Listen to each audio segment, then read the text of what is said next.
The Knicks are 1-5. Want to take this opportunity to welcome a couple of new cable systems to Madison Square Garden Network. New Milford Cablevision, Housatonic Cablevision, and Mid-Connecticut Cablevision, three fine cable systems, and their president, Paul Hancock. Welcome aboard the Madison Square Garden Network. Coming up, Knicks basketball here at Madison Square Garden Saturday night. The Kansas City Kings will be here to take on the Knicks. Tuesday, it's the Washington Bullets, and then a week from Saturday, the Cleveland Cavaliers come in to take on the Knicks. Several other games in the NBA tonight. We will be keeping tabs on that throughout the course of the evening, as well as games in the National Hockey League. This one of several games, as I mentioned, in the NBA. And the New York Knicks will resume play on Saturday night. The other games tonight, the LA Clippers are at Washington, Atlanta's at Dallas, Seattle at Houston, Portland at Denver, Cleveland at Phoenix, and the LA Lakers are at Golden State. And take a look at Bernard King sitting down on the bench. One major bright spot for the New York Knicks. Bernard King, the leading scorer currently in the NBA. There's Kevin Lockery, the coach of the Chicago Bulls, in his second year as head coach of the Bulls. Now we are set for the singing of our national anthem, and we will take you to center court, where Dominic Cosa will sing our national anthem.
The singing of our national anthem. Real good crowd on hand here. Certainly a lot of people may have been here in preseason play when we had a big crowd when the Bulls were here, featuring M.Jordan, and a lot of those fans have returned. We are set for the introductions of both teams. Let's go to public address announcer John Condon. Tonight it's the Knicks against the Chicago Bulls, and here are the starting lineups. For the Bulls, at the guards, number 3, Enos Watley. Number 23, M.Jordan.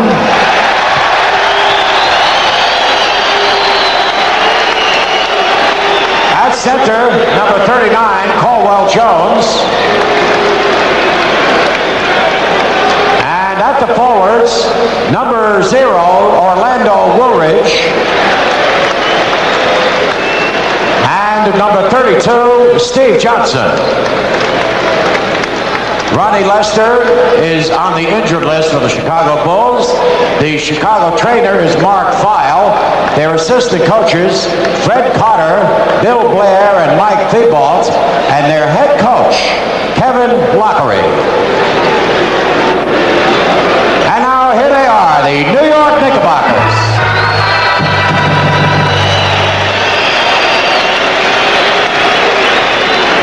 At the guards, number 2, Rory Sparrow.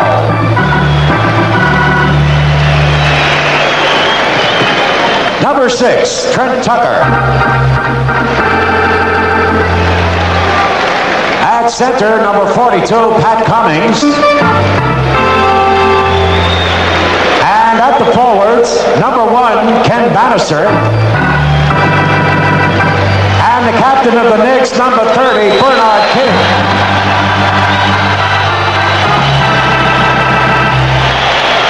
Bill Cartwright, Truck Robinson, and Eddie Wilkins are unable to play because of injuries, and Marvin Webster is on the injured list. The Knicks trainer is Mike Saunders. Their assistant coaches, Richie Adebato and Rick Pitino, and their head coach, Huey Brown. The officials... All right, the Knickerbockers back home and happy to be back home again as they take on the tough Chicago Bulls. And you look at the starting lineups, Butch. And you see Bernard King will go against Woolridge. Bannister will go against Steve Johnson, who has become an unsung hero with this Bulls ball club. Cummings against Caldwell Jones. Sparrow will start out on Watley. Tucker will have the assignment of guarding Michael Jordan. I'm glad that's him and not me. The officials, Mike Mathis and Bill Oates. Cummings got the tip to Bernard King to lay it up and in. And the Knicks get off in 3 seconds. They lead 2-0. Watley, as Butch called, was Sparrow on him. Bernard King on Woolridge. I'd like to make Bernard work a little bit on defense. Woolridge had a double pump. And the rebound comes right back to Michael Jordan to miss a layup. And partially blocked by Pat Cummings from behind. Steve Johnson with a rebound. Steve Johnson has done a terrific job with this club. He leads the club in offensive rebounds. He's the guy they got from Kansas City for Reggie Theus. And good penetration by Watley. Now Watley is a good point guard. Maybe overlooked because of all the stars in this club. Not overlooked by Kevin Lockery though. No, he isn't. Ennis Watley last year was the youngest player in the NBA, and he was 6th in assists.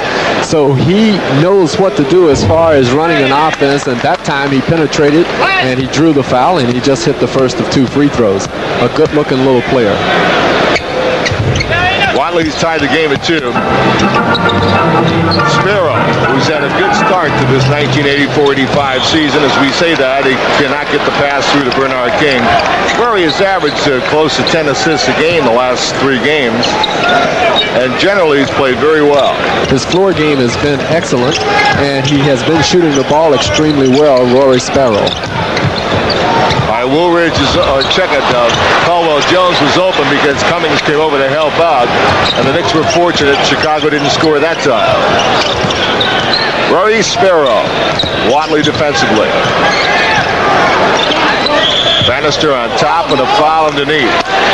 Maybe an illegal defense. The foul was on Woolridge. He was holding Bernard King as King went down to establish position. It didn't go over well with Kevin Lockery, but that's the first foul on Woolridge. Game tied at 2. Jim Carvelis and Butch Beard, Madison Square Garden. Played a minute 15.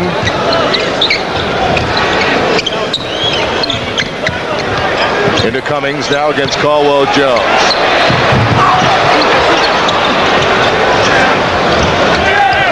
Steve Johnson. Cummings had to pick him up. Now Bannister will pick him up. Steve Johnson with Bannister in low. Nice little head fake by Watley. It froze Sparrow then, and then he hit the 15-foot jumper. So Watley has shown that he can not only hit the jumper. They had men on him too, Butch. Yes. I mean, he hit a tough shot. 4-2 Chicago. First lead of the game for the Bulls.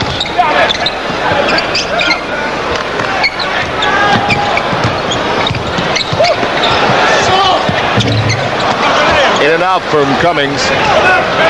Watley pushes it up.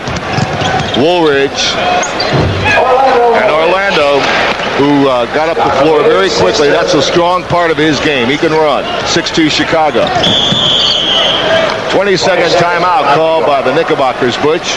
And Hubie Brown calls the 22nd, I think simply because on the offensive end, the ball club seems to be out of whack. They are running around not knowing what they want to do, and Hubie just wants to get the ball club settled down on the offensive end. Now, what they must do, if when they're in the offensive end, is try to get some boards, get to the offensive boards. If they don't, Chicago, they have the good jumpers, and they can get out and run.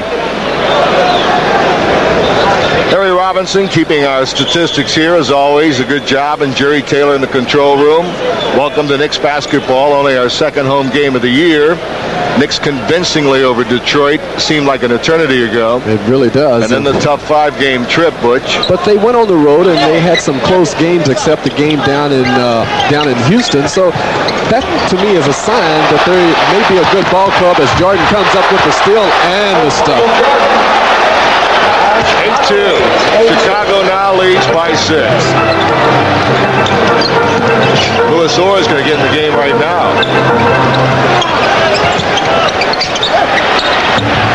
Bernard King a miss. Bannister couldn't get the rebound.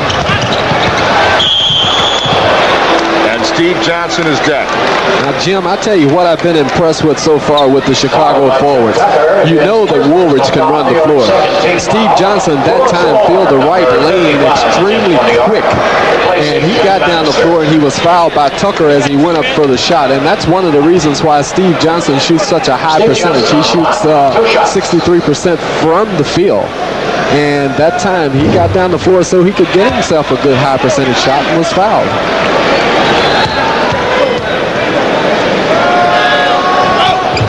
Steve Johnson 1 out of 2 from the line. So the Knicks scored the opening points off the tip. Bernard King scoring 3 seconds into the game. They haven't scored since. And now a foul call against the Knicks. Bernard King was pushing off. I tell you, Caldwell Jones was standing right there to see if he could block the shot. And people who know a little bit about professional basketball knows that Caldwell Jones was one of the reasons why Philadelphia had good ball clubs when he was with them. He's a great defensive player and shot blocker. King knocked it away from Woolridge. Watley, quick step to the baseline. Tough shot. Bernard battling for the rebound and went out of bounds. Belongs to the Knicks. Knicks just have to see if they can get themselves a little up for the game. They seem to be in a funk, so to speak. They haven't been able to get themselves into the game or into the flow. Sparrow a miss, and the Knicks are ice cold. And here's Michael Jordan handling the ball. And now they say he didn't handle it legally. What did he do? He carried it. If he did, it was a surprise to me. It looked like he handled it pretty well.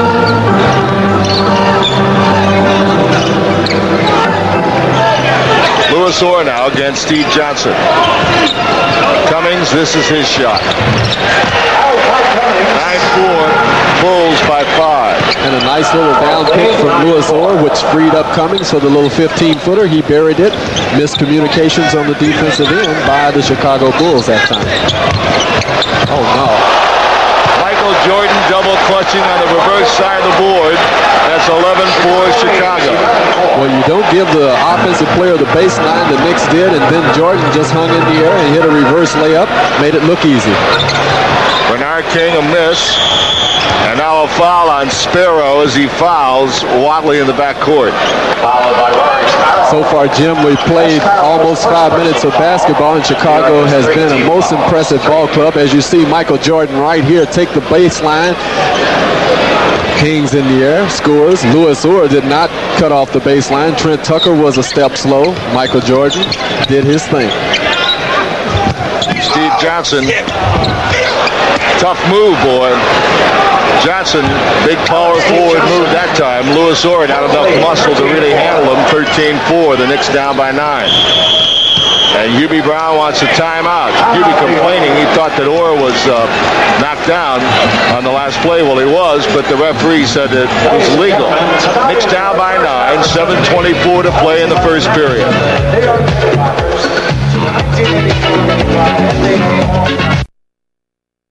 Jordan's a complete player. He plays both ends of the floor. And he just demonstrated there by playing the passing lanes. Comes up with the steal and the stuff. He scored 4 points, and both plays have been spectacular. All right, the Knicks trail by 9. 7:19 to play in the first period. Slow start for the Knickerbockers. Louis Orr. Loose ball foul. It's going to be called against Chicago. Loose ball foul charged against Steve Johnson. Steve Johnson with a foul. Kevin Lockery looking on. And right now, Chicago is playing good team defense on the Knicks. Michael Jordan didn't pick up Trent Tucker as he came off the screen, the pick, and the Knicks are down by 7. Moore knocked it away from Steve Johnson.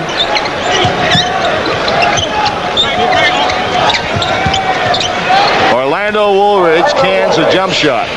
And it's 15-6 Chicago on top.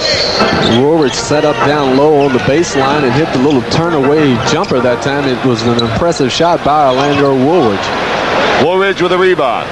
Watley with the basketball to Jordan. Knicks knock it away from Michael. Michael Jordan cans a 16-footer. Jordan, who led the ACC, by the way, last year in three-point shooting percentage. Well, I tell you what he's done that I didn't think he was able to do was hit the little 15 and 16-footer with consistency as Bernard King is fouled as he goes to the hoop. I did not believe that Michael Jordan had the ability, you know, as a rookie to hit that shot consistently, and he has so far early part of the year, and that's the most impressive part of his game. He's a tremendous athlete, and everybody knew that, but I didn't think that people, the scouts and the so-called experts, thought that he could hit that shot, the 15-footer with consistency, and he has. Well, Bobby Knight called him a great all-around basketball player. He can do it all. He's proving that early on. Last night in Detroit, he got in early foul trouble, didn't score a point in the first half, came out and scored 25 in the second. Well, here's the pressure defense that the Knicks are applying against Chicago, and there's the lob pass to Woolridge and the dunk. That's one way of breaking pressure. I was going to say, that's not a bad way. 19-8 Chicago by 11. 5:47 to play. Period number 1, Madison Square Garden. And the Knicks are off to a rocky start. Or to the basket. And he drew the foul. Followed by Steve Johnson. Steve Johnson again. That's 2 on Steve Johnson. Lewis Orr using his quickness against Steve Johnson. Now, Johnson is a much bigger player, but Lewis, who was 15 feet from the hoop, faked the jumper, went right, and Johnson picked up his second foul.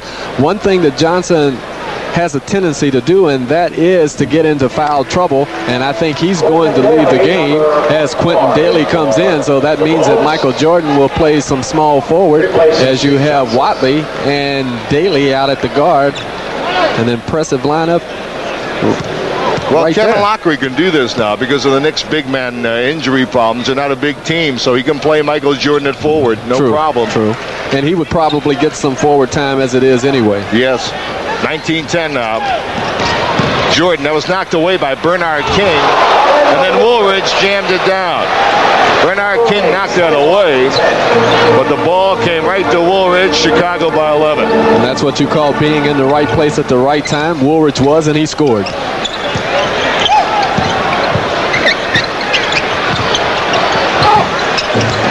Pat Cummings stops and pops it, and the Knicks are down by 9 again. And Jim, that was a tough shot by Cummings. He pulled up right in front of Caldwell Jones and hit a little 15-foot jump shot. Jordan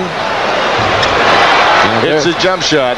There's the shot, Jim, that experts said he couldn't hit with consistency. And that time he just shook Bernard King back on his heels, pulled up, and hit the 15-footer. Bernard King can't get the roll. Michael Jordan can get the rebound. They're going to call a blocking foul on Tucker. Correct call. Nice little play by Ennis Watley. Jordan grabbed the rebound. He came up the floor, gave the ball to Watley. Watley started to penetrate, and Jordan was on his way to the hoop. Watley gave him the ball. Trent Tucker saw the play. He was just a step too slow, and the foul was called on him. All right. Take a look at the size of the hands the next time we get a chance on Michael Jordan.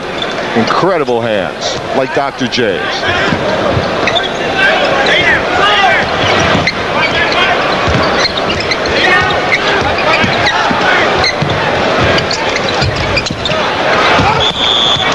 Now that was Jordan way over the top, and I believe he's going to get the foul. First ball foul charged against Michael Jordan.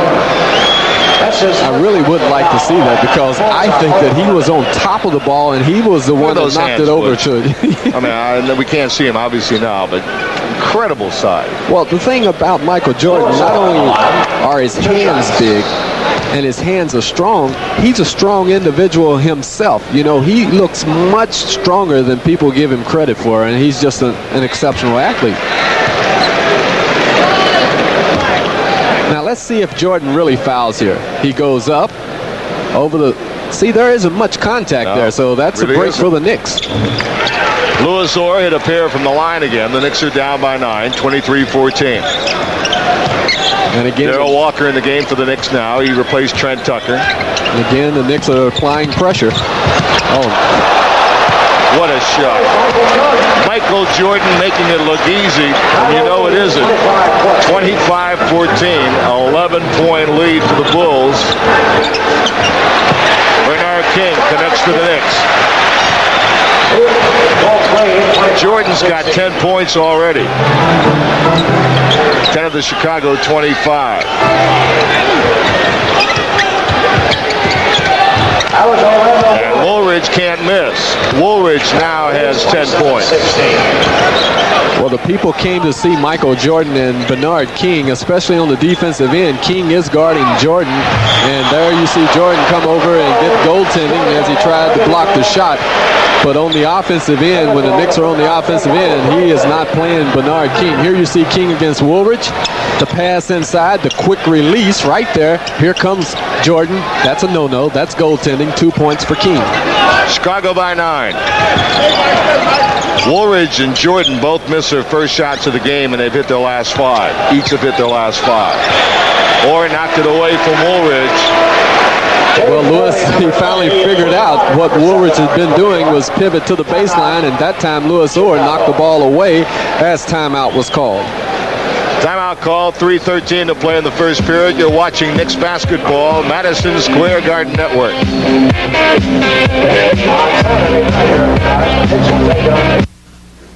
Enjoy all the excitement of New York Knicks basketball in person at Madison Square Garden.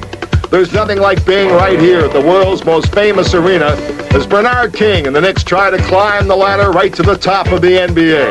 There are good seats available for season tickets as well as on an individual game basis.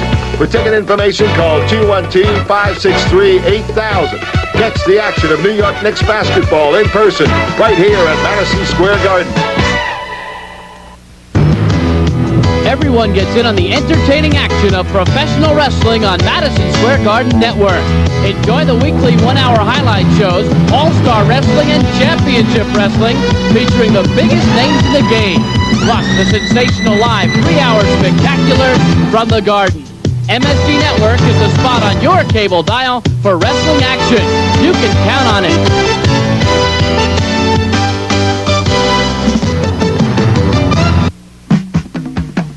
When they're at the gate, you can sense it. When they're in the home stretch, you can feel it. And when they cross the finish line, you know it. It's the winning feeling of thoroughbred racing from the Meadowlands, Monday through Saturday on Madison Square Garden Network.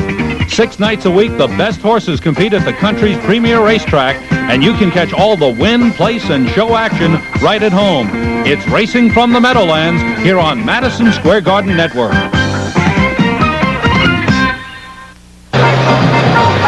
Madison Square Garden. And a couple of guys from that were born in Brooklyn, New York, going after each other. Well, I tell you, that time Michael Jordan used a quick step to get by Cummings, and he just simply hung in the air and just kissed the ball off the glass with a little spin. That did look a lot like Dr. J. That looks like Jordan. Knicks got lucky as Caldwell Jones couldn't hold the ball. Walker blew by Jordan. Bernard King with that great step to the basket. The Knicks are down by 7. Bernard King with a basket. Now somebody out there on that last replay said, what do you mean a guy from Brooklyn? That was Michael Jordan. Michael Jordan was born in Brooklyn, New York. He lived there for 2 years and then moved to Carolina, but he is a native son, and a lot of people will be claiming him.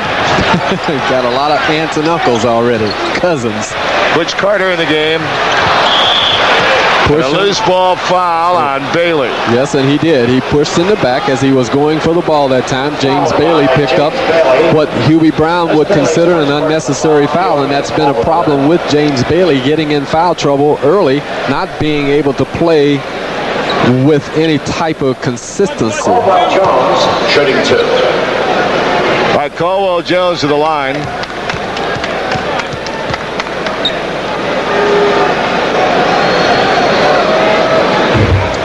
Because of the injury problems, it's really hard for Hubie Brown to be substituting in units. So tonight, he's sort of substituting individually. Orr came in the game early on for Bannister. Caldwell Jones, 1 out of 2. Chicago by 8. But now the Knicks have King in the game with Orr. They have James Bailey in the middle, Walker and Carter the back line. Bernard again. Bernard King, 28-22. The Knicks down by 6-12 for Bernard King. Well, here's the matchup that the people were really looking for it. And did you see the baseline move by M.Jordan over to Caldwell Jones for 2 points? Excuse me, I got excited, Jim. Just took a little play-by-play from me. All right. 30-22 Chicago. 2 minutes. Darrell Walker. And a foul inside. I think they were fouling Bernard King. Quentin Daly picked up the foul. He threw a forearm at Bernard King as he was posting up. What happened was the guard went across to set the pick, and it was Daly's man, and he just stayed there and threw a little forearm, tried to help out his teammate, but he also picked up the foul as Corzine comes into the game, and Jones leaves. Caldwell. You have a look now at the league's leading scorer, over 32 points a game. Bernard King. Only shooting, Larry Bird is second. Only shooting 73% from the free throw line, Bernard King, and that's been his Achilles heel so far this year. That's the first foul shot the Knicks have missed tonight, Butch. However, they're next to last in foul shooting in the NBA, behind ahead of only Washington, and that's been a big problem. Corzine traveled. And the Knicks down by 7, get it back with 1:46 to play in the first period. Grunfeld in the game for Bernard King. So Bernard leaves 13 points. Daly on Walker, Jordan on Grunfeld. Butch Carter is free. Daly went for the steal, didn't get it. Carter got 2. The Knicks are down by 5. That was an excellent pass from Ernie Grunfeld that got the ball to Carter for the 2 points then. What a jam by Woolridge. The second time they've broken the press with a Woolridge jam. And it's 32-25, Bulls by 7. And Woolridge pointed to the hoop. He was showing where he wanted that ball, and he got it and slammed it right in. Darrell Walker had to change his shot with that interior defense. And here's M.Jordan. And Wes Matthews in the game hit the shot. That's not really Wes's game, but he got it down. 9-point Chicago lead. And Wes Matthews has been picked up because Lester has been on the injured list, and he just ended up scoring, and Walker just turned the ball over. That was a bad Darrell Walker pass. Quentin Daly a miss. And the Knicks couldn't get the rebound. Woolridge could. Well, what happened that time, Daly penetrated the hoop, missed the shot. 3 Knicks stood there, did not seem to want the rebound. Woolridge ended up with it, went back up, and he was fouled. Right now, the Knicks are really lackluster, and they're down by 9 with 32 seconds left in the first quarter. Jordan leaves the game, leaves with 10. Woolridge at the line. Orlando is 13 points now to tie Bernard King for high point man. When they asked Orlando Woolridge who the man he most admired was, you know what his answer was? I don't know. Who was it? My cousin, Willis Reed. Well, that's a good guy to start off with. No question about it. Bulls up by 11 again. Darrell Walker penetrating. Can't get it down again. And the Knicks are having trouble in the first period. They're down by 11 with 13 seconds. Chicago looks for the last shot. The man with the ball probably will take it, Quentin Daly, and he's not bad.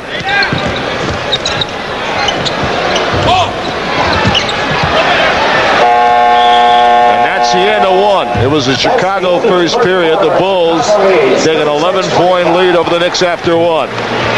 From Madison Square Garden, this is New York Knicks basketball.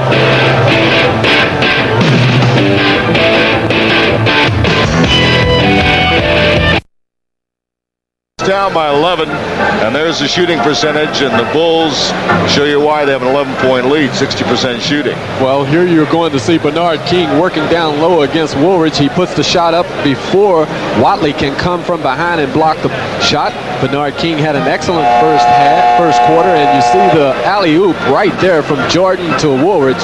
That's high percentage. Orlando leads this club in scoring, by the way. Woolridge averaging 24 points a game. His high game this year was 30. He's really developed into a terrific player. You remember last year he was having an excellent season until he hurt his knee here against the Knicks, and he was leading the ball club in scoring then. All right, Higgins from the outside. He's a good shooter. Didn't get it down that time. Grunfeld got it to Darrell Walker. Butch Carter's open. Nice pass. And he fouled Carter to Grunfeld. This unit at least looks like they want to move the ball around a little bit. Well, this is the second unit that the Knicks are counting on to keep them within the game. Now, they will do a lot of pressing, hoping that they can create turnovers for easy baskets. When they get into the offensive end, they must depend upon each other in order to get a good shot. That time, the defense for the Bulls did not get back in time. Ernie Grunfeld received the ball. A bounce pass on the baseline and was fouled by Sidney Green. Hit the first of 2. As we are going to look at the press. Ernie 1 out of 2. Corzine with a rebound. Carter got a hand on that release, but Wes Matthews with it. Darrell Walker with a steal. And a left-handed jam by Walker. I think Matthews had visions of going up with that. Matthews can jump, but Walker just jammed it down with the left hand. Better than the last jam he tried to pull off here at MSG, the opening game of the year, but he missed it. Here's Walker again.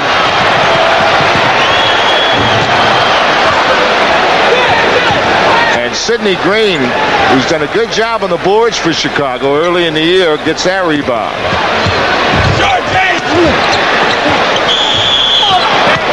Corzine is fouled.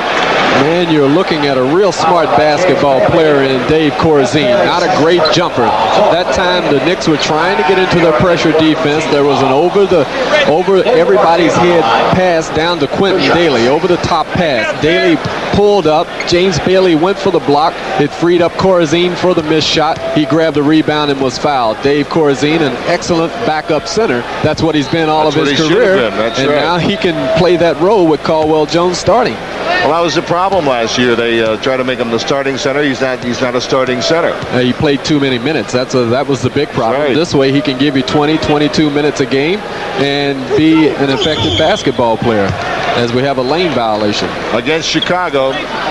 So the Knicks will get the ball down by 9. Rod Higgins stepped into the lane too soon. Rod Higgins was in the lane too soon. Darrell Walker with Matthews on him.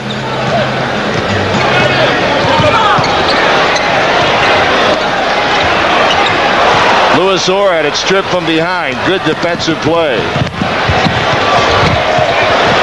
And Wes Matthews running on the break, got the good return pass, or the good pass from Daly, we should say, and put Chicago lead back at 11. And that's where you have defense making instant offense for the Chicago Bulls. The good block from Green and the layup by Wes Matthews.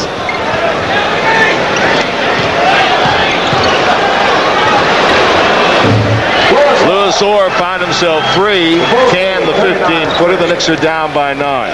10:05 to play in the first half.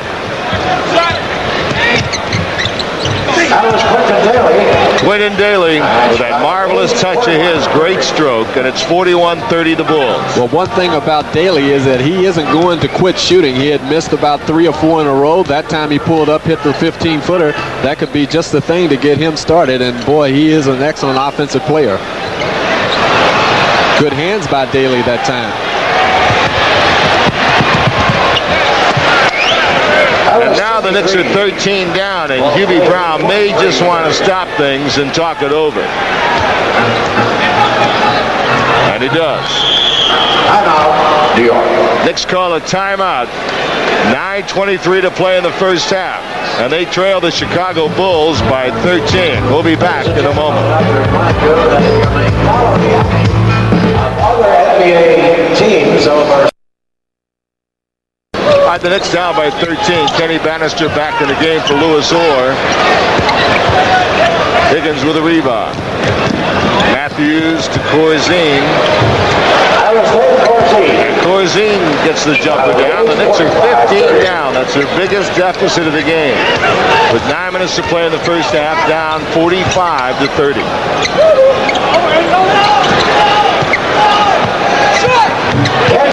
Kenny Bannister with a jump shot. What has happened to the Knicks here in the first half is that they have been limited to only one shot, and it's enabled the Chicago Bulls to get into the transition game, and they've been excellent at it so far.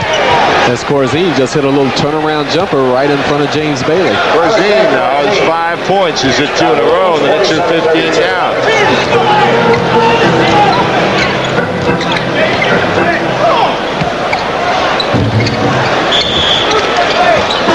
They get a foul on Bannister. See, that time Darrell Walker did not show any patience whatsoever. He tried to get the ball. The play was starting to get the ball down to Bannister. The defense sloughed off, and instead of swinging the ball from strong side to weak side, Walker decided to put up the shot, and Bannister, out of frustration, just picked up an offensive foul. Chicago by 15. Quentin Daly lost the ball. Grunfeld lost it trying to save it. Check it, there was Cummings. Cummings back in the game. Cummings in the game with Bernard King back in now. Sparrow came in for Walker. Bannister stays in. And Carter. Still kind of wet. 8:10 to play in the first half, and the Knicks are down by 15. That's still great.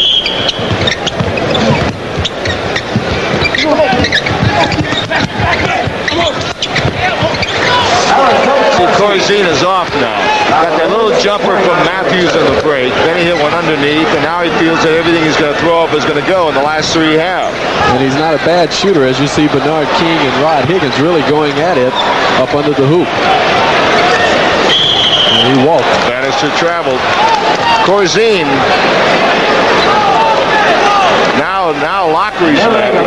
Illegal defense was called. Illegal defense before the Bannister turnover was called. Wow. That's their first line. And that is a break for the Knicks. So the Knicks will get the ball out of bounds on the side and get another opportunity to see if they can score.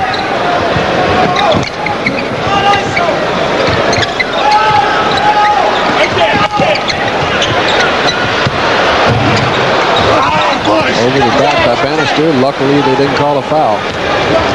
And the Knicks down by 17. Chicago can make it more. There's Corzine again.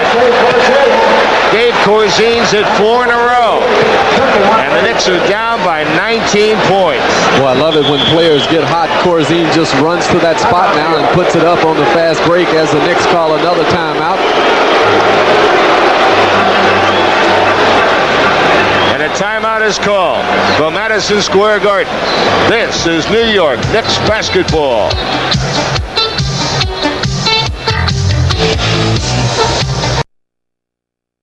Well, Jim, here you see Dave Corzine coming on the break. Now, he had gotten that spot a couple of times, and now here, hey, he's running around. He's giving everybody high fives. He says, oh, I love it when you're hot.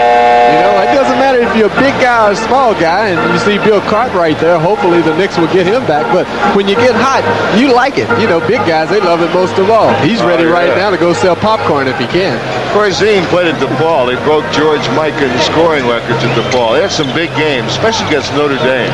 In fact, he played against Woolridge. They had some battles in college.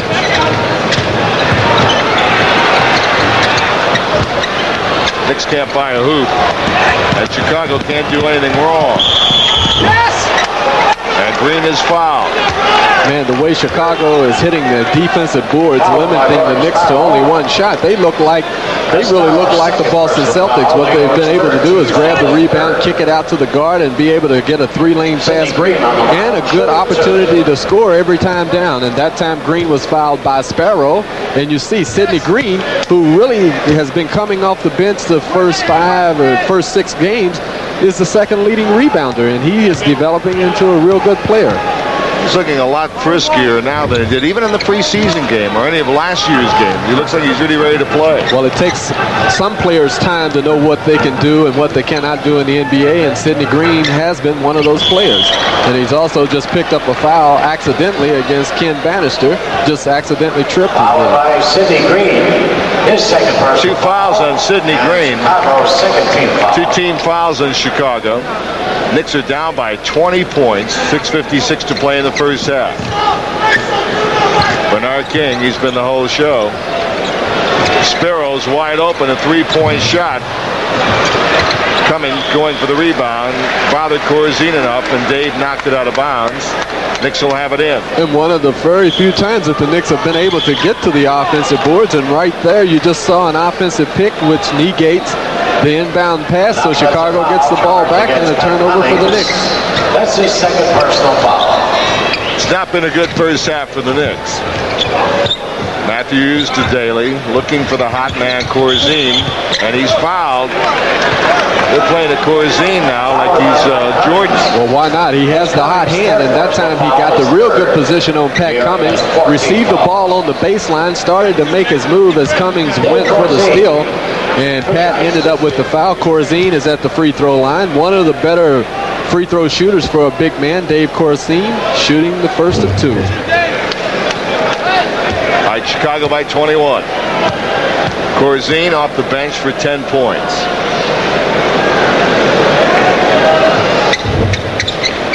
Bannister with a rebound. The Knicks down by 21.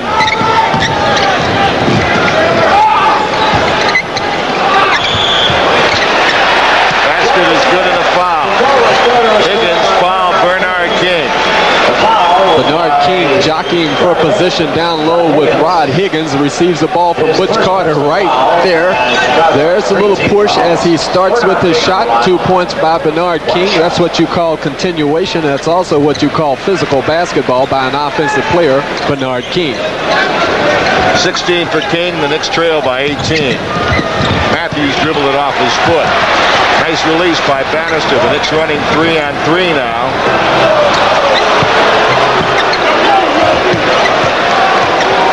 6:10 to play in the first half. Knicks need a run. And a travel by Cummings. And you notice when Pat Cummings started to make his move, there were 3 Chicago Bulls around him, which forced the turnover. The Knicks really do not look good in their half-court game so far in the game. I'll tell you something else. The second unit for Chicago has played well enough to allow some of their other players loose ball foul on Green. That'll be I don't know if that's on Green or not. That's on Bernard King. Sidney Green really was not blocked out by Ken Bannister. When Daly put up the shot, Green showed his jumping ability, went up for the ball, and as he started up to shoot, Bernard King fouled him. So Green will shoot 2 free throws, as we saw Bernard actually trying to shake off another little mini injury to those fingers of his. Which the point I was going to make was that this second unit's played so well for Chicago that Kevin Locker has been afforded the luxury of allowing Woolridge. Well, Jordan just came back in, but Woolridge and Caldwell Jones and Steve Johnson are getting more and more rest time.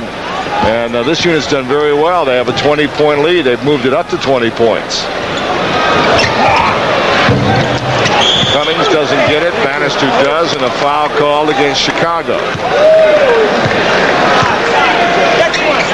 A loose ball foul. Charge against Rod Higgins is 6. Rod Higgins with a foul. Chicago has 14 fouls. 14 fouls for Chicago. No foul shots. Knicks are 20 down. 2 men on Bernard King, so he gets it to Sparrow. And he gets this three-point shot. Rory tried that a couple of minutes ago, but this time he made it good. 55-38 Chicago by 17. Jim, I'm going to comment on that last play, but after this, as Sparrow comes up with the steal. Long rebound came to Bernard King. Sparrows at 2 in a row. And now the Knicks have cut the Chicago lead to 15.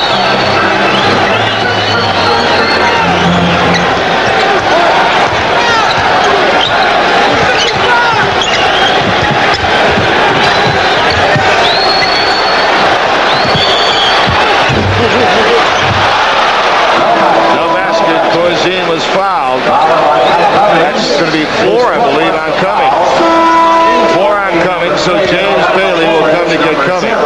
Well, what I would like to see the Knicks do, and I hope people don't think I'm second guessing, coaching strategy. When Bernard King has been double teamed, Sparrow has made the pass and gone across the court to the three-point area.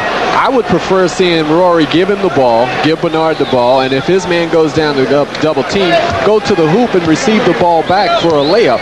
That, to me, is the quickest way of breaking up a defense like that, instead of depending upon that three-point shot, because that's not a high percentage shot, even though you're down.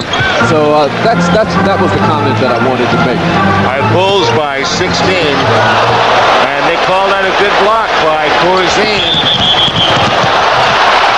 Traveled by Woolridge.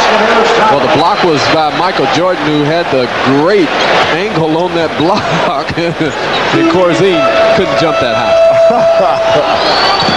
I thought that was Corzine. Well, Corzine was in the neighborhood. Yeah. Look at that. And that's Bannister over the top. See, that to me is what Chicago really have. They have live bodies, and these guys are extremely good jumpers. Here you're going to see Sparrow on the way to the hoop. Now, there's Corzine, but you see Jordan come over from the weak side and make the block. Now, don't give credit to Dave Corzine. He can't jump that high, but he did a good. Doesn't have to. But he did a good job of actually making Rory change his shot. I'd like to see that again if we could at some point. No pressure on the guys, Leon or whatever, but I'd like to see that again to see, because now it's a thing with me and Butch on who got that shot. I'm not putting Corzine in Bill Russell's category. You understand? I know you're not. But I think he got that. 57-40, the Bulls. Corzine, by the way, has scored 11 points in the game. Kenny Bannister now. He can shoot this little jump shot. And he's called for travel. See, he would have been better off, Bannister would have been, if he had just taken the jumper right at the head of the circle then. But instead, he tried to get too close, and as he made his pivot, he did walk. Or, in that situation, try swinging the ball. What a shot. What a shot by Mr. Jordan. I have a feeling we're going to say that a lot in the next 15 years. What a shot by Mr. Jordan. 59-40 the Bulls. You already have him playing 15 years in the league. You might not want to play that long. Trent Tucker hits the jump shot. The Knicks are down by 17. Now, that was good ball movement by the Knicks that time. Swinging the ball to the open man. In that case, it was Tucker. He was wide open for the little 15-foot jump shot. That's what you have to do against double-teaming defense.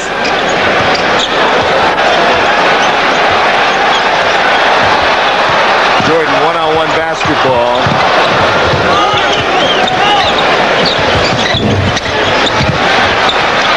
Bailey with the rebound. Off to the running Bernard King. Great pass. King to Tucker, and now the Knicks are 15 down. Now, I know what Kevin Lockley's thinking now. This game isn't over yet. I don't want one-on-one basketball out here. That's exact. Chicago's been putting on a show here, and meanwhile, the Knicks have cut it from 23 down to 15, Butch. That's right, and Kevin immediately called a 20-second timeout to regroup the troops, so to speak, as Chicago Bulls were going too much one-on-one. And when you go one-on-one, this is what happens. The defensive rebound by Bailey. Bailey kicking it out to Bernard King. Now watch Bernard. He goes to the middle of the court, makes a nice bounce pass over to Trent Tucker, and you saw the Knicks were on a 3-on-1 fast break. And when you go one-on-one, the court isn't balanced, and normally those things happen, a fast break basket by your opponent. Well, Chicago is playing well as a team. They had everybody in the game. They had Corzine in the game, and Woolridge, and And then Green, all of a sudden, now Michael's a great player, but, this crowd loves him here, and I think he feels an obligation to put on a show every once in a while. I'll tell you, I like to see him play myself. But Kevin, I'm a spectator. I'm not the coach or his coach. Now there's Orlando Woolridge hitting that jump shot. And he's played a tremendous first half. Woolridge, 16 points. Sturrow was right there, could not get it down. He was in traffic.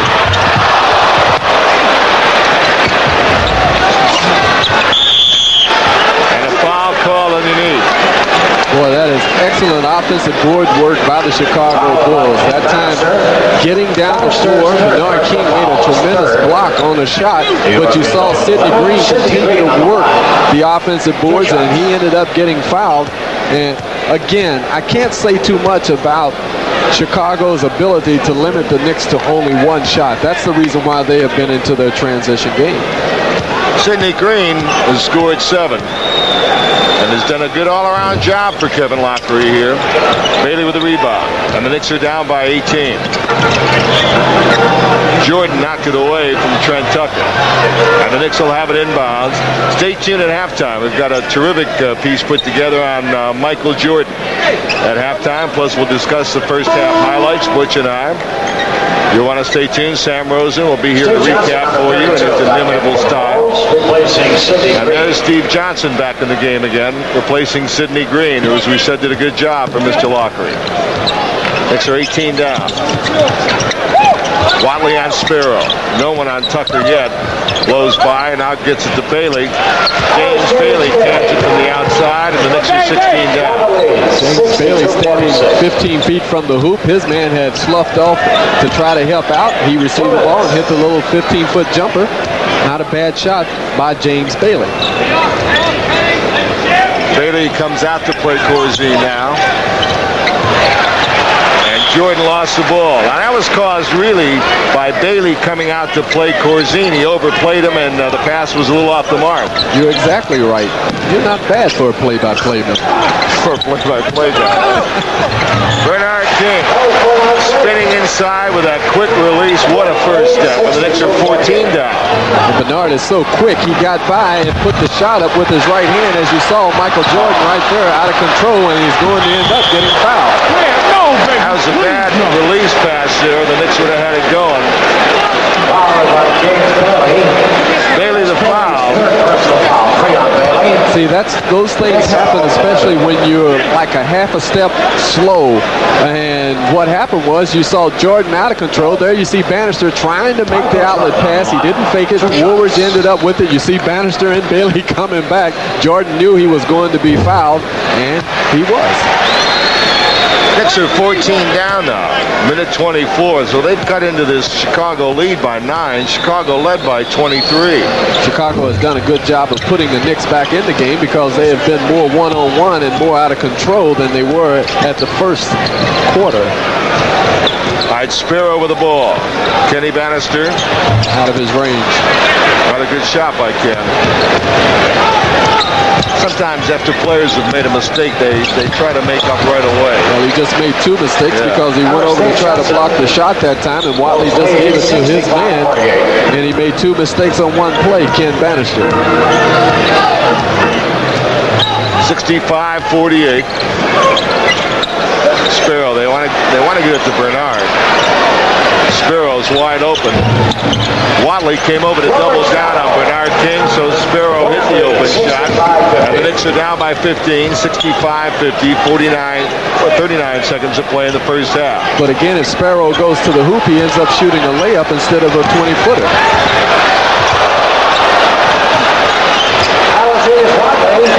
Dennis Watley hit the shot, 67-50. Assist to Michael Jordan. Nice shake and bake move by Jordan then as he got the ball over to Watley.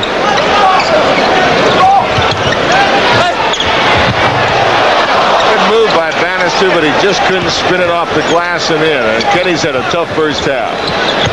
So the Knicks, 67-50, Chicago, 4 seconds.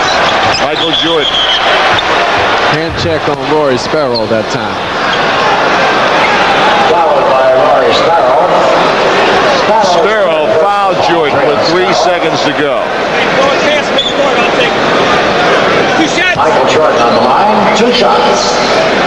shots from Michael Jordan. Stands at the foul line with 13 points.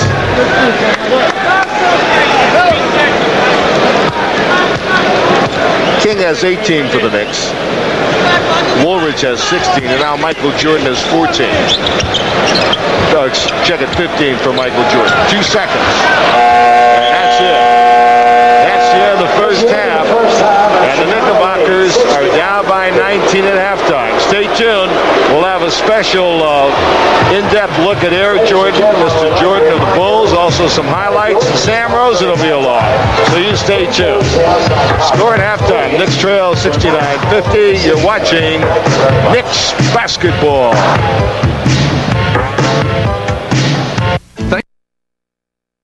Time to a loud chorus of boos from a big crowd on hand here at Madison Square Garden. And the Knicks just did not play well in that first half at all. Never in the game got the first basket. Then the Bulls came up with 9 straight points. Bulls outscoring the Knicks 17-4 to open up an 11-point lead. They led by 11 at the end of the quarter, 36-25. And then the bench for the Chicago Bulls coming through. Dave Corzine led a 14-2 spurt, hitting 4 straight baskets. And the Bulls had opened up a 20-plus lead in that first half. They now lead by 19 at halftime, 69-50. Michael Jordan performing the way he was billed to be. Michael Jordan doing everything on the floor. And have you ever seen a player excite a crowd the way he does just by touching the basketball? Orlando Woolridge continuing his fine play, and a good effort off the bench by Sidney Green. So the Chicago Bulls are showing depth up front. New York Knicks not giving Bernard King any help. He has 18 points at halftime. Once again, not much support from the backcourt. 7 points scored by Rory Sparrow in the second quarter. But again, overall, New York Knicks not getting help for Bernard King. So offensively, Knicks have been hurting. Pat Cummings is on the bench with 4 personal fouls. That could be a serious problem in the second half. A long way to come back for the New York Knicks, but as they showed on the road trip, they have the ability to come back, and they played especially well in the third quarters of the games on the road. We'll see what happens in the second half. The man we've been talking about both on the pregame show and here at halftime is a man who's become an instant star in the NBA. That's Michael Jordan out of North Carolina. Michael Jordan stepping in with the Chicago Bulls and really turning this team around. He's become an instant star, a fine player, a man who can play both up front, as you saw in the first half, at the small forward position, and a fine shooter in the backcourt as well. Michael Jordan out of North Carolina, the highlight of tonight's halftime feature. We had a chance to talk with Michael Jordan when the Chicago Bulls were in preseason play. June 19th, 1984, the NBA draft at Madison Square Garden's Felt Forum. The number 1 pick, Akeem Olajuwon. Number 2, Sam Bowie. The third player chosen was probably the most exciting, Michael Jordan of North Carolina. His brilliant play in the Olympics, leading the U.S. to a gold medal, and his performance in the NBA preseason and the opening weeks of the regular season has a lot of people thinking perhaps he should have been the number 1 draft pick. Nevertheless, one thing is certain, he has a bright future ahead of him.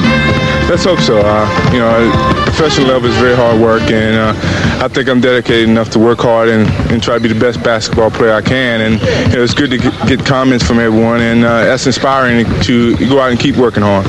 How's the transition been from college to the Olympic experience and now to the NBA? Well, I think it's been pretty easy. I think the Olympic was kind of pre-professional level. It was fast-paced, it was physical, and that's just the type of NBA game is. And, coming on this level is a brand new start for me, and I have to start from the bottom and work my way up. So, I think the hard work is ahead of me, and I'm willing to take on that challenge and go out and play the best I can.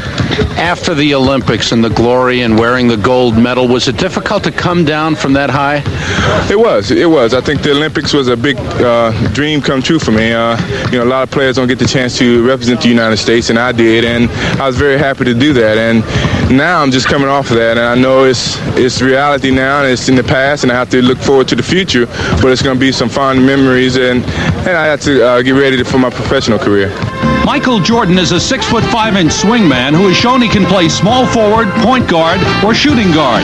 He's a winner who's played under different yet highly successful coaches. The calm tactician Dean Smith was his coach at North Carolina, and the hard-to-please Bobby Knight guided him in the Olympics. Jordan was able to adapt to their dissimilar styles and learn a lot from both.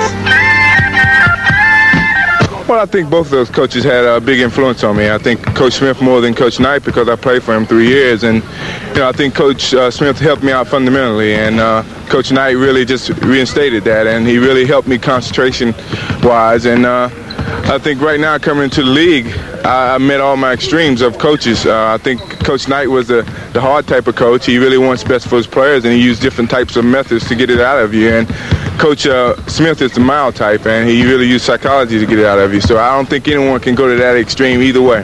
How about Coach Lockery in the pros? I think he fits right in between. He's sometimes he can be like Coach Knight, and sometimes it can be like Coach Smith, and I'm very happy for that. And I really getting to know Coach Lockery a great deal, and I really admire his coaching ability.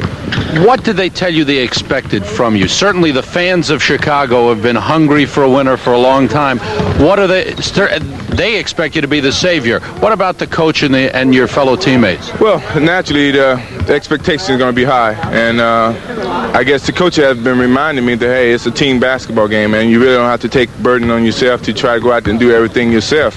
And I kind of picked that up. I'm not trying to do everything for myself. I just think that right now the best thing for me is to try to fit in with this ball club and try to mingle and become a winning team. And so far it's been working out. I get advice from each coach and staff about the style of professional basketball, and I'm picking up little things as I play other basketball players, and I'm getting knowledge of the professional style of game. Good luck to you, and I expect that Rookie of the Year honors would not be out of line for you.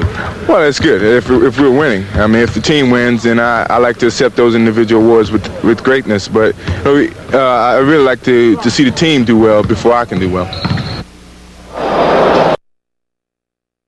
A quick look at the halftime statistics. You get a look at the shooting statistics. Chicago shooting 59% from the floor. The Knicks just better than 42. Back to Jim Carvelis and Butch Beard for the start of the second half. All right, thank you very much, Sam. Here's Woolridge now in Chicago on the attack. Jordan. Pass knocked away by Orr.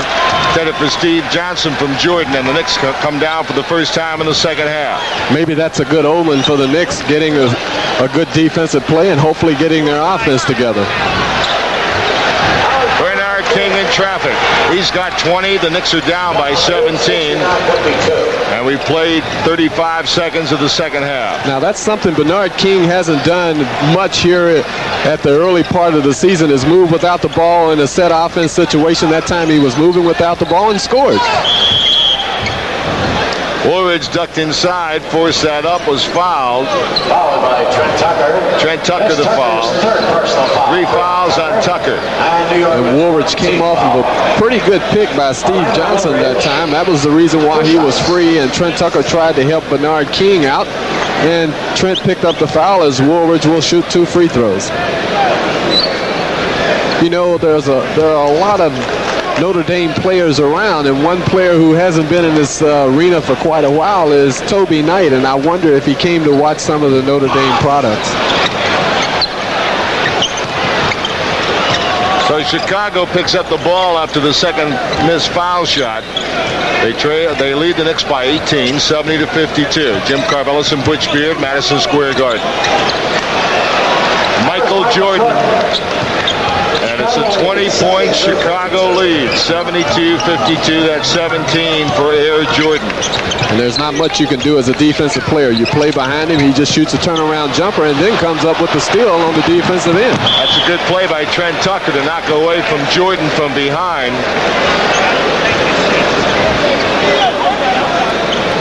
.36 to play in the third. The Knicks down by 20. Offensive foul called against Chicago. Followed by Caldwell Jones. This is second personal foul. 2 on Caldwell Jones. The Knicks going with Cummings, Bernard King, and Orr up front. Tucker, Sparrow, the back line.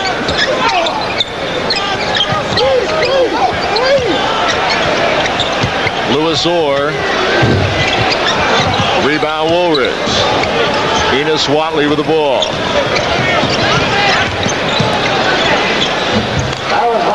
Michael Jordan makes it look easy.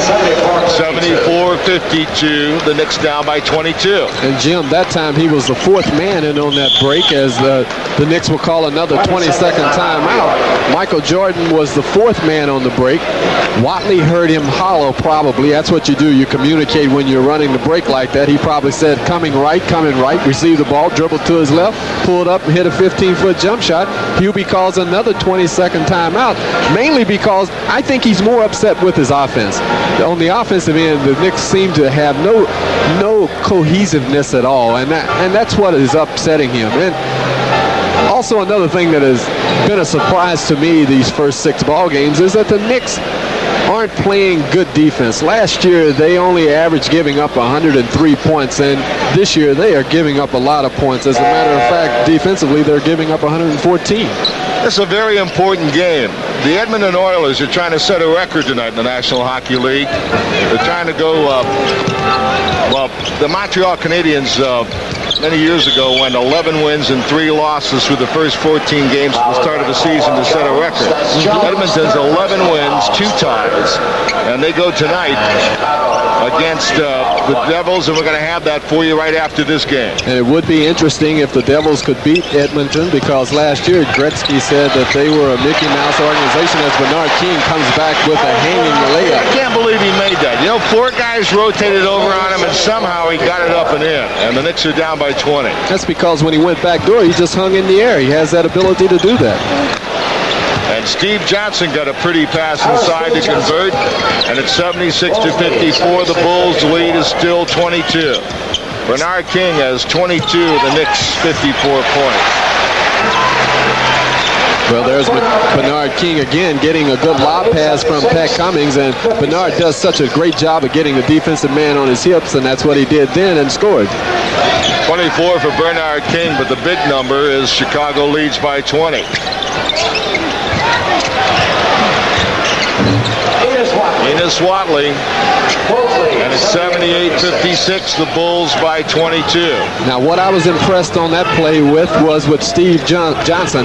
He saw the double team come to him and got rid of it right away, and Watley ended up scoring, and that's what you have to do when you're playing good offensive basketball. Steve Johnson that time was called for the foul as he got over the top of Cummings. You know, last year Steve Johnson in the trade for Reggie Theus was booed and almost run out of Chicago, but this year I know he must be a happy man playing on a real good ball club, and a ball club that has possibilities of getting into playoffs. I think it's more than possibilities with this club. They may give Detroit and Milwaukee a run. Well, they came up with their first victory in Detroit, and Johnson just walked that time. But they came up with their first victory last night in Detroit. The Chicago Bulls did for the first time in 3 years. So you might have a point there. All right, the Knicks 22 down. Good play by Bernard King to knock it away from Woolridge. See, the Knicks are sloppy on the offensive end, turning the ball over. That time Bernard hustled back and knocked the ball away because Woolridge would have had a sure dunk or layup in the transition game. Michael Jordan on the inbounds pass, and what a beautiful move by Michael Jordan. It's 80-56 Chicago by 24 points. I believe that's their biggest lead. And believe me, that wasn't a set play. He went without the ball, and then he hung in the air and put it in for 2 points. Bernard King off the offensive board, and he's fouled. Fouled by Steve Johnson. That's Johnson. 4 fouls on Steve Johnson and Bernard King, working off the offensive glass that time, trying to follow up on the missed shot by Tucker, and Hubie Brown's had a long night. It really has been a long night for Hubie Brown and his coaching staff, as well as the New York Knicks. But I have a feeling if they try to apply a little more pressure here in the second half, they can possibly get back into the game, because Chicago demonstrated in the first half they'll let you back in the game by playing a lot of one-on-one basketball. It's just up to the Knicks to try to see if they can more or less just suck it up on the defensive end and see what happens. Tucker traveled. The Knicks trail by 23. Nice offensive rebound by Trent Tucker. He had made a little head fake, got the Chicago Bull up in the air, but he moved his feet and he was called for the walk. Knicks are going to double team. And Caldwell Jones ended up with the ball, took it to the hoop very nicely, thank you, and the Bulls lead by 25. Well, maybe the Knicks are going to have to give up the press too, because the Bulls really broke that without any trouble. Bernard King with a quick move to the basket. He's fouled. The basket counts by King. 27 for Bernard King. On the replay, coaches tell you if you go out to guard a guy, don't give him the baseline. There you see Green giving Bernard King the baseline, and once he went baseline, he was fouled by Woolridge, who came over for the block. Bernard King just completed a three-point play with the free throw. He's been the whole show offensively for the New York Knicks. Chicago hasn't missed a shot in this period. Neither has Bernard King. Nice play by Orr, but Chicago got it back, and they still haven't missed a shot. Well, right now, Chicago is smoking. Everything that they're doing is coming up roses, regardless what the Knicks do on the defensive end. Trent Tucker got it to Louis Orr. Soft jump shot by Louis Orr. Knicks down by 22. 7 minutes to play in the third. 7 out of 7 for Chicago from the field in the third period. Watley almost over and back.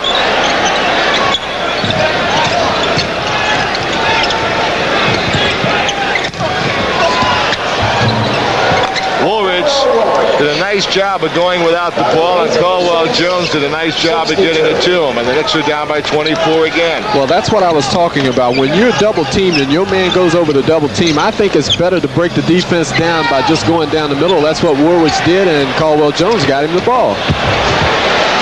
Louis Orr did a nice job of faking the weak side help and laying it up easily. The Knicks are down by 22 again. Great shooting percentages for both clubs in this period, but the Knicks haven't been able to dent the Chicago lead because Chicago has not missed a shot. And Woolridge is fouled by Bernard King. Kevin Lockery calls timeout.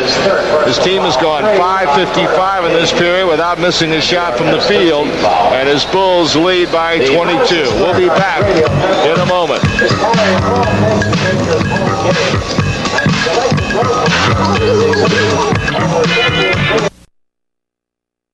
There's some great shooting percentages here. 100% isn't too bad. And the Knicks 67%. Now here they come out shooting 67% in the first half of the third period, and they lose 3 points. They lose 3 points, right? They were down by 19. Now they're down by 22. Woolridge at the foul line. He's got 21 points.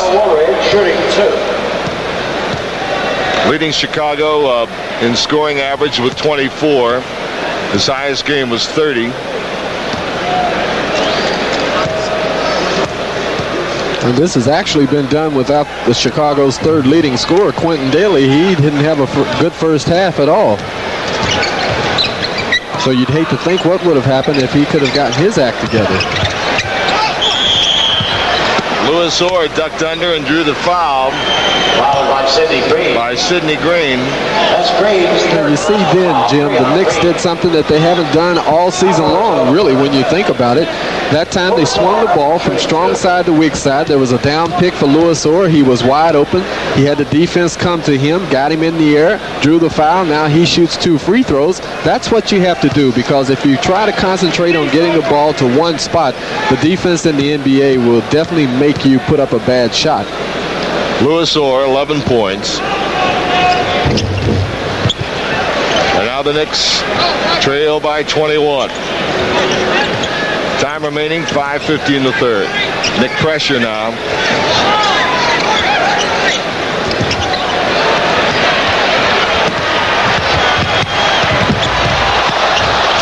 Followed by Trent Tucker. And now the Knicks are 19 down.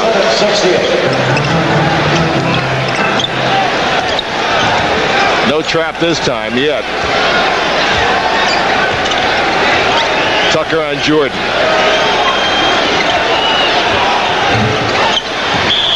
Watley a miss, and Green over the top with another foul. That's 4 on Sidney Green. And Louis Orr did a good job of blocking out, and Green went over his back. I think Watley was just a little out of his range when he put that shot up, so this could be the spot or the point in the game where the Knicks are going to make their run. As you see, Daly coming in, Green goes out, so Jordan goes to forward again. Shooting 2.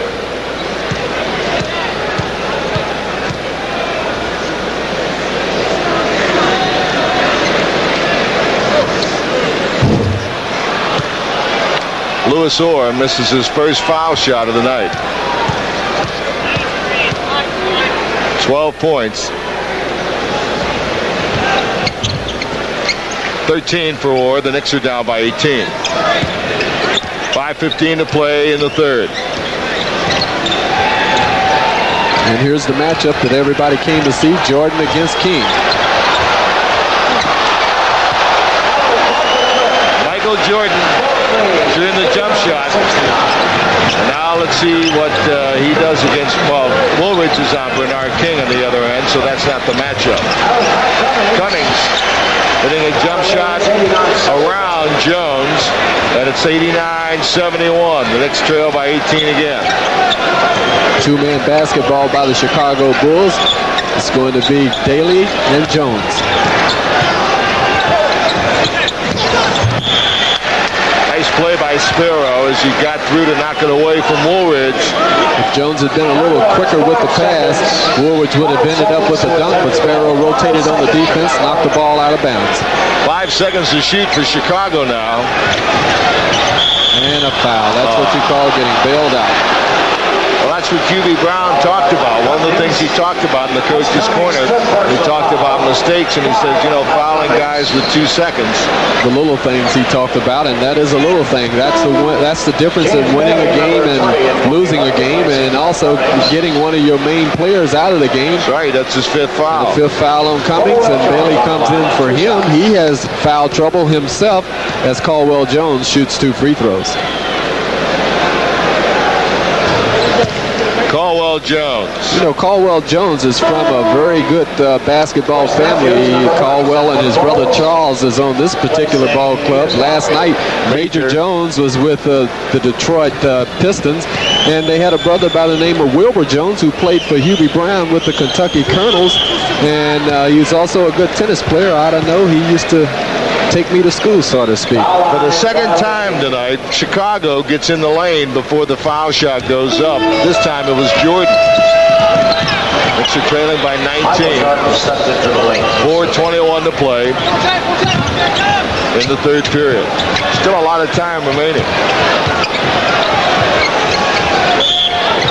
There's an offensive foul on the Knicks. Bernard King. I don't care if it is, but it's still the right concept.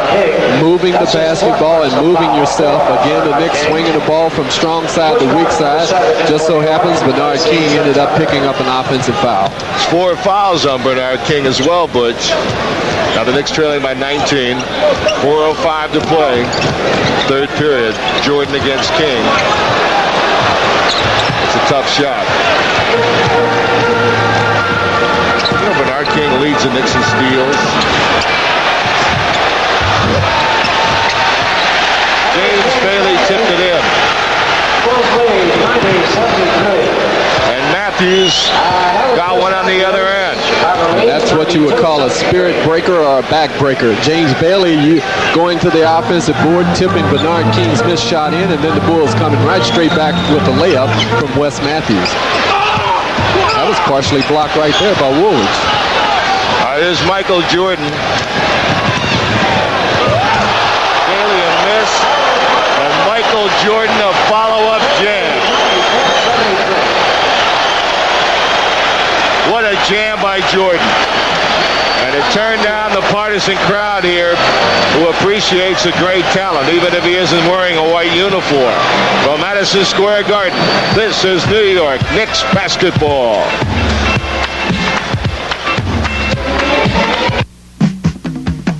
When they're at the gate, you can sense it. When they're in the home stretch, you can feel it. And when they cross the finish line, you know it. It's the winning feeling of thoroughbred racing from the Meadowlands, Monday through Saturday on Madison Square Garden Network. 6 nights a week, the best horses compete at the country's premier racetrack, and you can catch all the win, place, and show action right at home. It's Racing from the Meadowlands here on Madison Square Garden Network. The Madison Square Garden Group Sales Office can offer your organization special ticket discounts and reserved seats for garden events, including basketball games, tennis matches, ice shows, boxing matches, track meets, children's shows. Call the Madison Square Garden Group Sales Office at 212-563-8080. For 7 decades, professional boxing and Madison Square Garden have been the sports world's most illustrious combination. Today, the tradition continues with the area's finest professional boxers squaring off at the Felt Forum. Month after month, the Felt Forum is the site for top-notch fights in all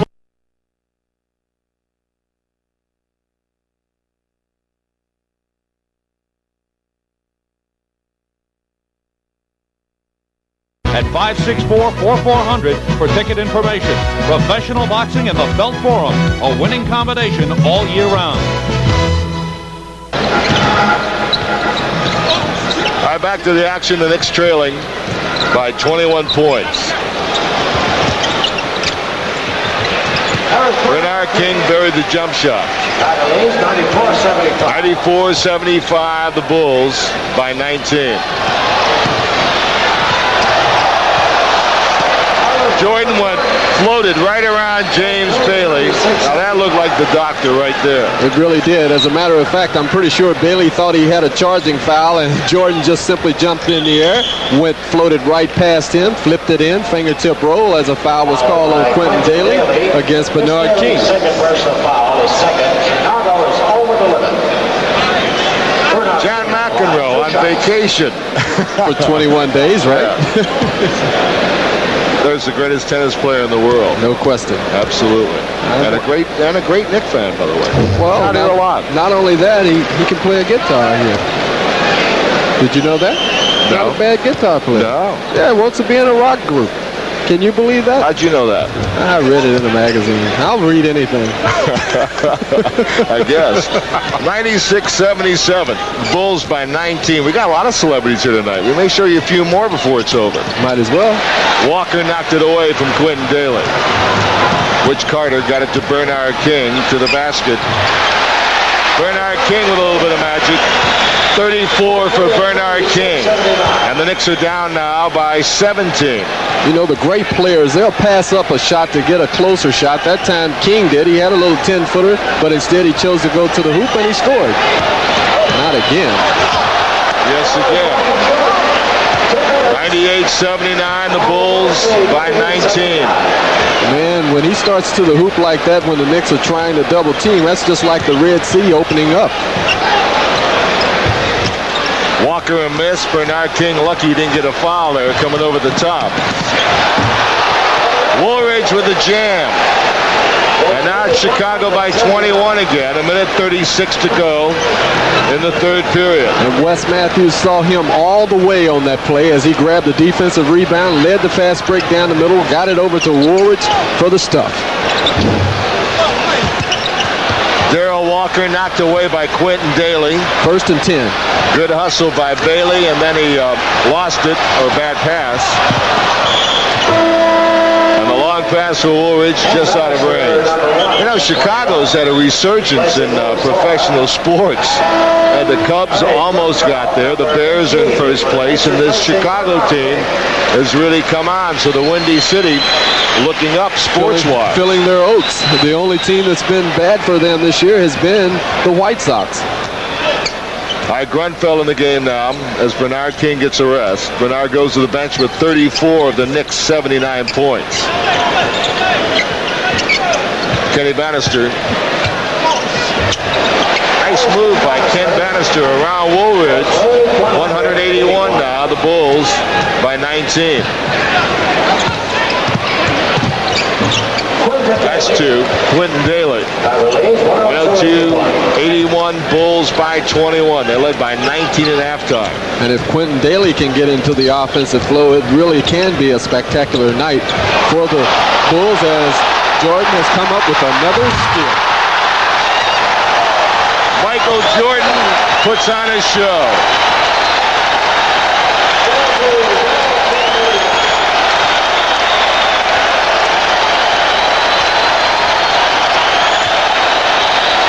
I think the crowd says it all, Jim. Bad pass. Well, this has not been one of the Knicks' better efforts. It really hasn't been. And again, Michael Jordan at that time forced the bad pass from Ernie Grunfeld as the crowd is still standing.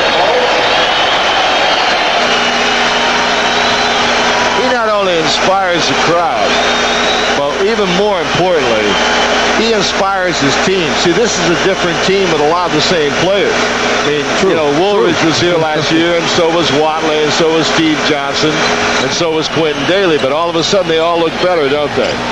That's because of Michael Jordan. Well, the great players will make players better. There's no question about that as we have the end of the third quarter. And Chicago with a big lead. At the end of 3, the Bulls lead 104-81. You're watching Knicks basketball from Madison Square Garden.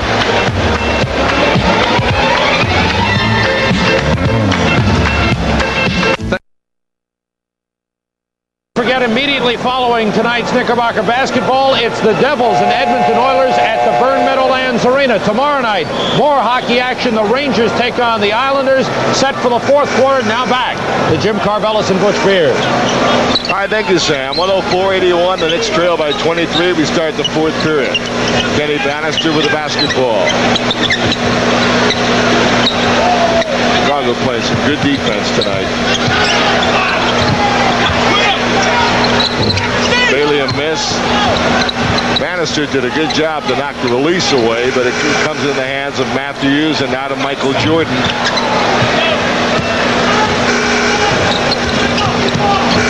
Kenny Bannister to the basket. Well, I tell you, he almost killed Steve Johnson. He really ran him down. That is what you call an offensive foul. It also is what you call, I'm going to just go there regardless of who is standing there. Unbelievable. Here you're going to see Michael Jordan play the passing lane. Now he's going to say, well, here it is, showtime. Bam. You know, he almost missed it. Almost. Right now, you know, you remember early in the first period, as you have a look at Steve Johnson, we talked about the hands of Jordan. You know, there's a lot of people that can jump. The reason they can't do that, and only people like Dr. J and Jordan could do that, is because they can pound the ball, they can hold the ball so well in their hands. That's true, and there you see the third quarter shooting by the Bulls. You imagine shooting 57% and still being out of the game by 23. That's 19,000 plus in here. You know that Jordan is 14 for 19 from the field. Is that all? That's all. Matthews a miss. Bannister a rebound. Almost knocked Bailey over. 104-81. The Knickerbockers trailing by 23. James Bailey missed it. Bannister and a block by Jordan. Kenny Bannister went up to jam the ball, and Michael Jordan rejected it. Well, that time, and you're going to see Bannister on his way to the hoop. Now, the reason why Jordan blocked that, he had the angle. Not only that, he showed great strength. Oh, no! Corzine with a rebound. And here's Matthews with the ball. Nice pass to Daly from Matthews. And Bailey jams on the other end. 106-83. Chicago with 10:25 to play. Jordan, by the way, has scored 31 tonight. Bernard King on the bench with 34. Quentin Daly lost the ball. It's running 3-on-1. And Corzine has fouled Walker.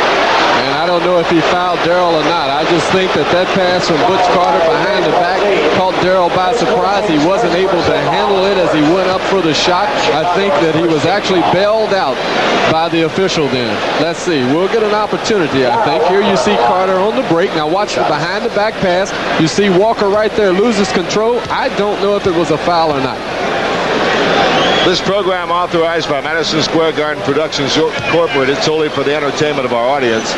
Any publication, rebroadcast, or other use of the pictures, descriptions, and accounts of this event, including the imposition of a charge for viewing the program without the express written consent of Madison Square Garden Productions Incorporated, is prohibited. The announcers on this telecast were selected by Madison Square Garden Productions Incorporated. Knicks down by 22. Chicago. Quentin Daly changes and hits. A little double clutch by Quentin Daly. He's not had a great night for him, but he's one of the best shooters in the league. 8 points for Daly. I tell you, this club gets Greenwood back. They're pretty tough right now. If they sign Greenwood, they're going to really be. I mean, they look pretty good right now, but a guy like David Greenwood coming on this club. You wonder whether or not that the Bull organization would think that Greenwood would mess up the chemistry. I know that Fred Carter also said that he was concerned with the fact that they needed a player who could rebound. And Greenwood is a rebounder, and he can also run the floor and block shots as well. So if they do bring him back, then it would be an outstanding ball club, as if it isn't already. What's happened to Darrell Walker's He's not foul bending shooting? on his knees. That's one thing. 19,252. Great crowd at the Garden. And they've been entertained tonight.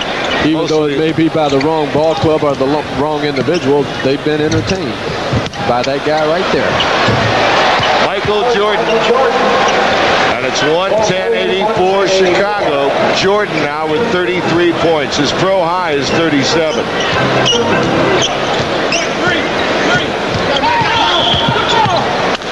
Got him on the hook. Hooking on Darrell Walker, hooking Matthews. And he did. Offensive foul charge against Darrell Walker. That's Walker's first personal foul.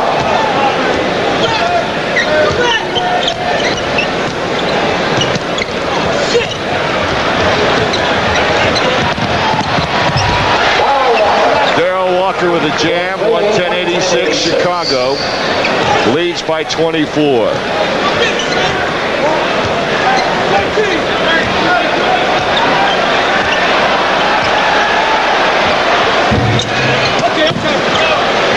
Bannister with the rebound. Release to Ernie Grunfeld.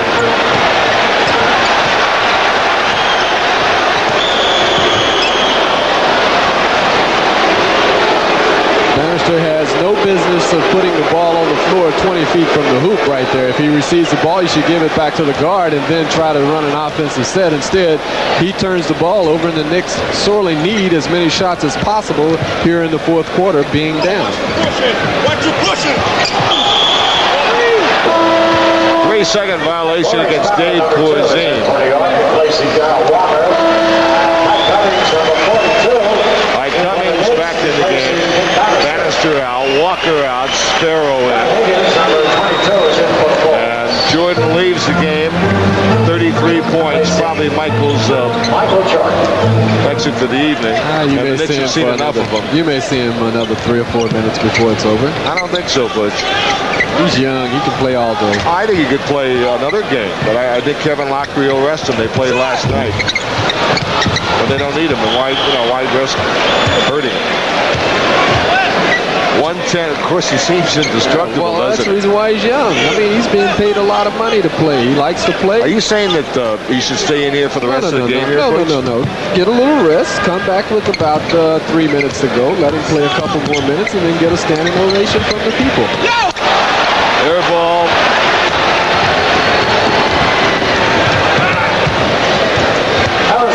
Rod Higgins, who can pump the jump shot, and it's 112-86.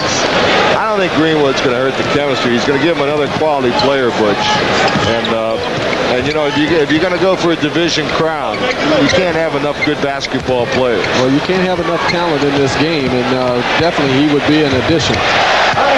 Grenfell hit the jump shot after the air ball, 112-88. 7-11 to play in the game. The Bulls are winning going away.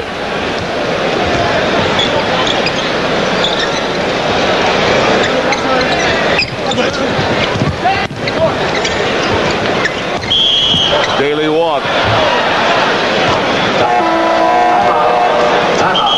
Timeout, New York. Timeout called by by the Knicks with 6:57 to play in the game, and the Bulls leading by 24. We'll be back in a moment.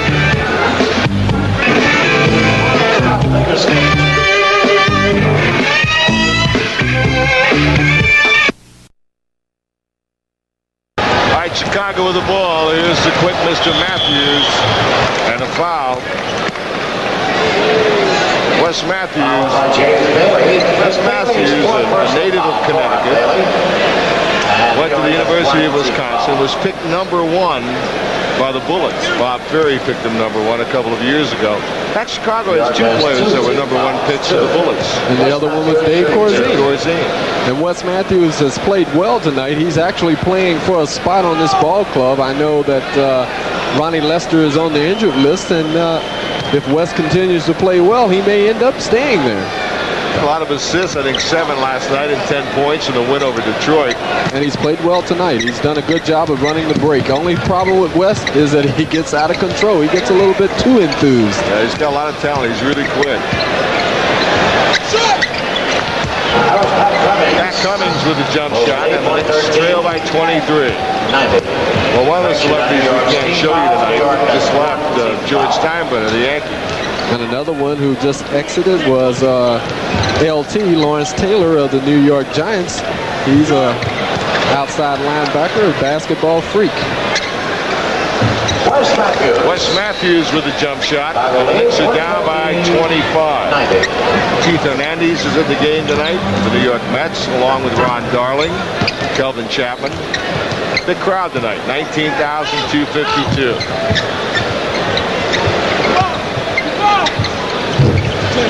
Sparrow a miss, and then it was tipped in inadvertently by Rod Higgins. Bailey will get credit for the basket. 115-92.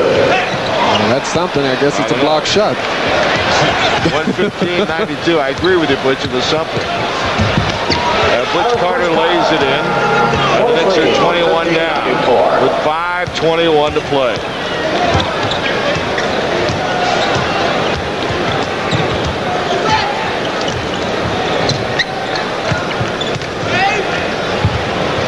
Dave Corzine's had a big night tonight for Chicago. 17-94. Well, this is going to happen, Butch. You don't make excuses for losing like this. No, you don't. The Knicks ran into a buzzsaw tonight in the Chicago Bulls. True, and I tell you, they are an impressive-looking ball club right now, the Chicago Bulls, but it is early in the year. I think they're going to be a tough club all year long. Knicks, again, you don't want to make excuses. Most people know they've been beset by injuries. They played some tough games on the road. They lost some tough games. But you have to know that because they're undermanned, that some of these guys are getting tired early on. Bill Cartwright is working out with the club now. They expect him maybe Tuesday.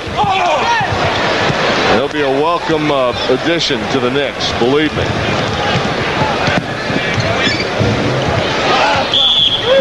Quentin Daly really hasn't found that jump shot. Again, he was open about 15 feet from the corner. He missed a shot. And then there was a foul over the back by the Chicago Bulls. Luckily for the Knicks, that Quentin Daly didn't get into the offensive show tonight. It's only been a Michael Jordan and Orlando Woolridge. Well, he had 29 last night. They really didn't need him tonight because Jordan came out buzzing with Woolridge and even Corzine off the bench. Yes, in the second quarter. So it is an impressive ball club. It really is. It's a young ball club, too.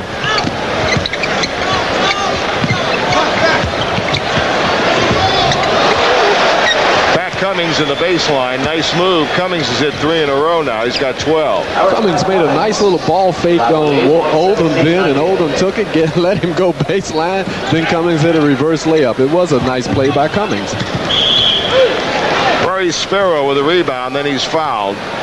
Is this garbage time? Charged against Quinton. Or do you call this garbage? That's French. Kevin Lockery, Butch, now you can relate to this. Kevin Lockery, I don't think he's concerned about his club winning. No, he's concerned about his club getting sloppy here. He wants them to keep playing good basketball. He wants them to keep the concentration and do the things that they did to get them the lead, and that's how you become a good ball club.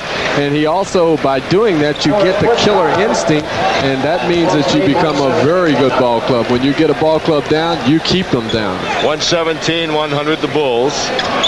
Jawan Oldham Boy, in a game here late last year, Oldham came in and looked like Bill Russell. Remember that, Butch? He was blocking shots. Blocking shots and scoring, running on the break. I think the Knicks tried to get him, too, in the offseason. Butch Carter missed it on the reverse sides, and he's fouled. Getty, maker of high-performance gasolines, wants to salute another star performance. And we're going to have our selection of tonight's Getty MVP of the game in a few moments. Right now, there's a timeout. 117 Bulls, 100 the Knickerbockers from Madison Square Garden. This is New York Knicks basketball.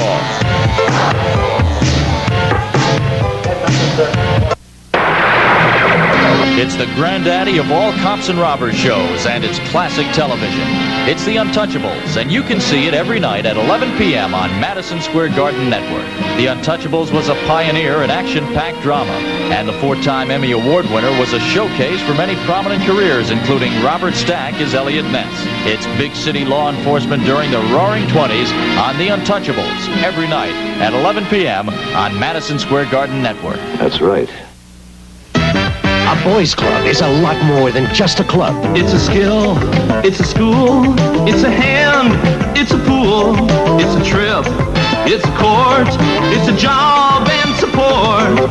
It's doctors, it's daring, connecting and caring, a place to learn, it's a place to meet, it's a place to go besides the street. Support your local boys' club. It's the club that beats the streets.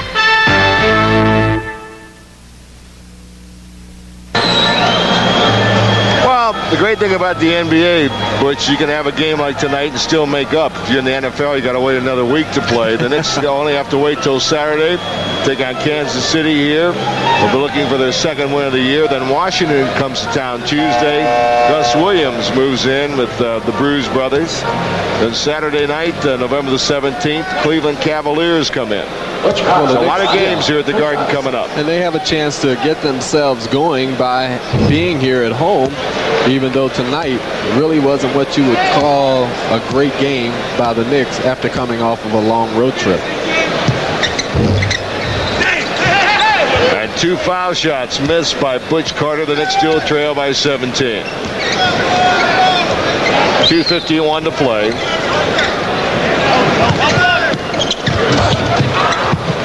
Cummings with a rebound. Knocked away. Cummings got it back. Kenny Bannister to the basket. I don't know what that was. I think Kenny just lost the ball. The Knicks are 15 down. 117 to 102. 2:28.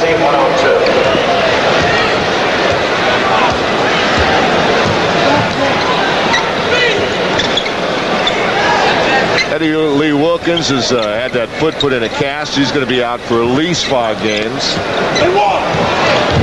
Quentin Daly a miss. He just continues to put it up as Chicago runs the ball down with the help of Charles Jones knocking the ball away from Grunfeld. Cartwright is working with the team. He worked out today, and he's expected for Tuesday, next Tuesday. That was some hook by Oldham. Jump hook. Jump hook is what they Billy call it. McGill style. Yes. Who's that guy? Boy, you're an old guy, you know. Billy the Hill McGill played right here with the Knicks. Drafted by the Chicago Zephyrs. Why don't you just take us down memory lane? Same year they drafted Nelson and Dishingham. Okay. 117, 102 the Bulls. That was 62, Blake. Thank you. It wasn't that long ago. I wasn't born then. You were 28 in 62. A nice little turnaround by Caldwell Jones. Charles Jones. Excuse me, Charles Jones. They did that the last time they played. Yes, we did. 119-102 the Bulls. 1:05 to play in the game. It's a block. Some big timber in there and out of travel. Bannister was in there with Charles Jones and Jawan Oldham. And the Getty most valuable player, who else? 34 points, Bernard King, Getty's most valuable player for the Knicks, giving performance miles ahead of himself. Tonight he receives Getty gift certificates at Getty. The proof is at the pump. That was Rod Higgins. Rod Higgins with a jump shot. Bernard King, who leads the league in scoring, over 32 a game. Bird is second. Gets 34 tonight. Charles Jones reaches over and fouls Ernie Grunfeld. Ernie said, well, I'm going to pass up the little 15-footer on the baseline here and go to the hoop and try a reverse layup. Let me see if I can get fouled and go to the free throw line. That's about the only thing I have left to do tonight, and he got fouled. He shoots 2. 121 to 103, and Michael Jordan didn't come back in the game, Butch. Well, you're right, Coach. You said that was his last little show that he was going to put on. Until the next time, right? 121 to 104. Boy, he's a welcome addition to the league. What a great attraction he's going to be. What a great attraction he is already. He pumped life into a dying franchise. I'll tell you another reason that George Steinbrenner was here tonight, George. He's part owner of the Chicago. Got a piece of the Chicago Bulls. He saw a piece of his action working tonight as you saw Wes Matthews turn the ball over, and you also saw Butch Carter on the play before make a good defensive move and then got his shot blocked as he went to the hoop. Grunfeld from the outside, and the Knicks are 15 down with 5 seconds. Grunfeld fires to Cummings, going to the basket, and Matthews picked his pocket. The game is over. Chicago won it convincingly from the opening period on. Bulls winning. Stay with us. Butch and I will be back with some interviews and highlights. Sam Rosen will be around for sure. Final score, the Bulls 121 and the Knickerbockers 106. Stay tuned.